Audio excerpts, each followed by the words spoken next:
Hi, I'm Mike Driscoll, IUP President. I'm here with Dr. Jonathan Warnock. And I think that Dr. Warnock really is a great example of what's best about IUP faculty.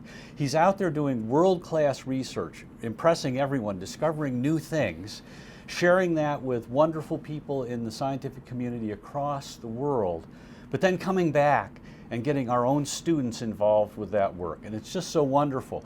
Now it's technical stuff, so I'm going to let him talk about that a little bit. So it's great to be with you. Thank you. Welcome. And I would love to hear more about the specifics of what you're doing right now. Yeah, thank you. So we're trying to understand Antarctica's history, oceans, ice sheets, biology, to understand the past in order to predict the future. Where are we going? How fast do things change? What is sort of the cascade of processes as Antarctica changes, using natural change in the past to understand man-made change now.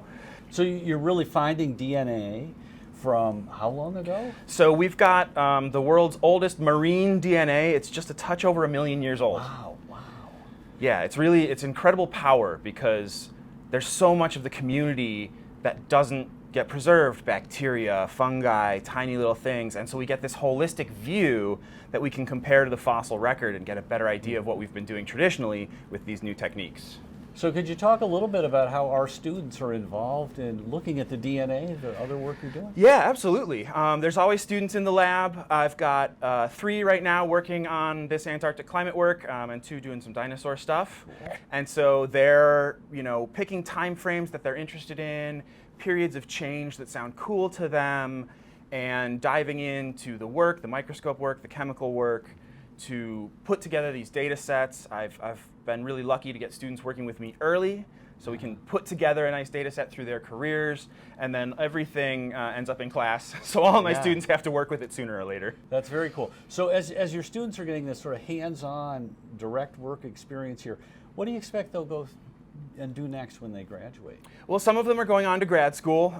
It's really nice to have a group of colleagues nationally, internationally, that I can ship students off to, say, hey, I've got this really dedicated student, they've been working on this, they're interested in a grad program, and can you house them, what have you got going on? And of course we have some students that go right into the job, and it's really great, we're really successful, our students find work right away, they're always really happy with where they end up. That's wonderful. Well, I hope that you'll get more students because of talking to me today. So me too, great. thank you. Wonderful. Well, again, I'm here with Dr. Warnock, who's doing some really exciting work with I think technology and with history that'll inform how we make decisions in the future. So thanks again for talking with me. Absolutely, thank you for coming.